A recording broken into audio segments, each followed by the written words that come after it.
श्रीमन नारायण दोस्तों, आज मैं आपके लिए लेकर आई हूँ बृहस्पतिवार को सुनी जाने वाली कहानी।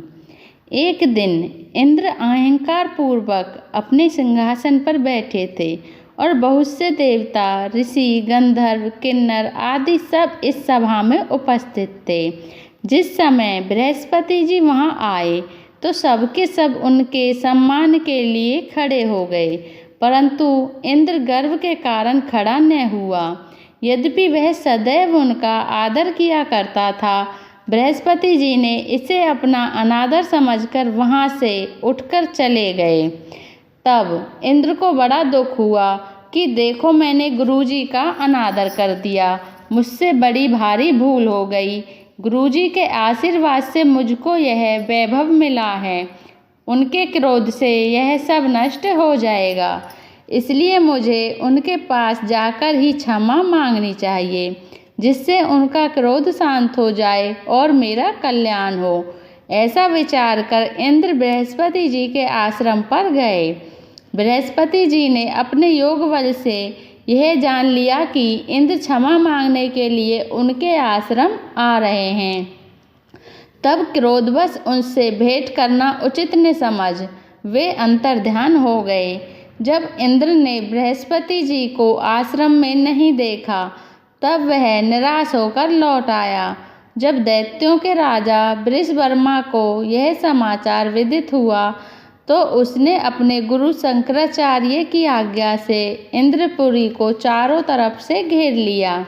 गुरु की कृपा न होने के कारण देवता हारने व मार खाने लगे।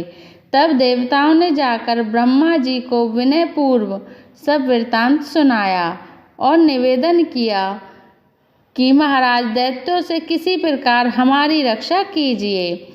ब्रह्मा जी ने कहा, तुमने बड़ा अपराध किया है, जो गुरुदेव को क्रोधित कर दिया।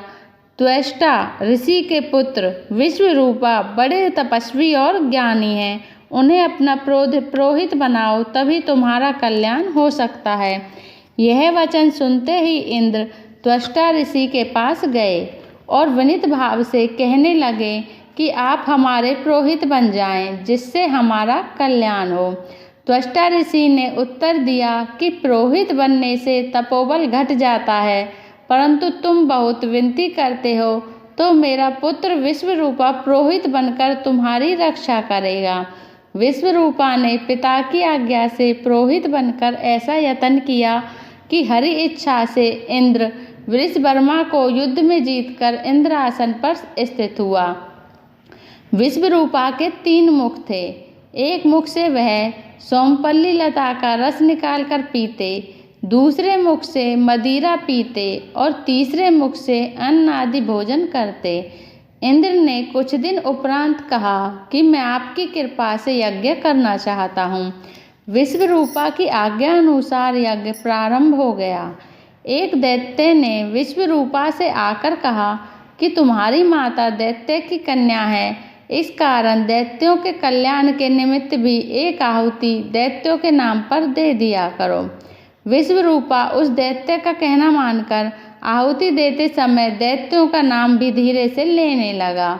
इसी कारण यज्ञ करने से देवताओं का तेज नहीं बढ़ा। इंद्र ने यह वृत्तांत जानते ही क्रोधित होकर विश्वरूपा के 3 सिर काटे डाले। मद्यपान करने वाले से भंवरा, सोमपल्ली पीने वाले से कबूतर और अन्न खाने वाले से तीतर बन गया। विश्वरूपा के मरते ही इंद्र का स्वरूप ब्रह्म हत्या के प्रभाव से बदल गया। देवताओं द्वारा 1 वर्ष तक पश्चाताप करने पर भी ब्रह्म हत्या का वह पाप नहीं छूटा, तो सब देवताओं के प्रार्थना करने पर ब्रह्मा जी बृहस्पति जी के सहित यहाँ आए। उस ब्रह्म हत्या के 4 भाग किए, उनमें से 1 भाग पृथ्वी को दिया। इसी कारण धरती कहीं ऊंची कहीं नीची और बीज बोने के लायक भी नहीं होती। साथ ही ब्रह्मा जी ने यह वरदान भी दिया कि पृथ्वी में गड्ढा होगा, कुछ समय पाकर स्वयं भर जाएगा। दूसरा भाग वृक्षों को दिया, जिसमें उनमें से गोंद बनकर बहता है। इस कारण गूगल के अतिरिक्त सब गोंद अशुद्ध माने जाते हैं। वृक्षों को यह वरदान दिया कि ऊपर से सूख जाने पर जड़ फिर फूट जाएगी। तीसरा भाग स्त्रियों को दिया। इसी कारण स्त्रियां हर महीने रजस्वला होकर पहले दिन चांडालनी, दूसरे दिन ब्रह्मघातिनी और तीसरे दिन धोबिन के समान रहकर चौथे दिन शुद्ध होती हैं। साथ ही उनको संतान प्राप्ति का वरदान दिया है। चौथा भाग जल को दिया, जिससे फेन और सिवाल आदि जल के ऊपर आ जाते हैं।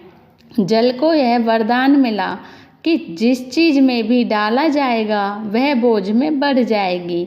इस प्रकार इंद्र को ब्रह्म हत्या के पाप से मुक्ति मिली।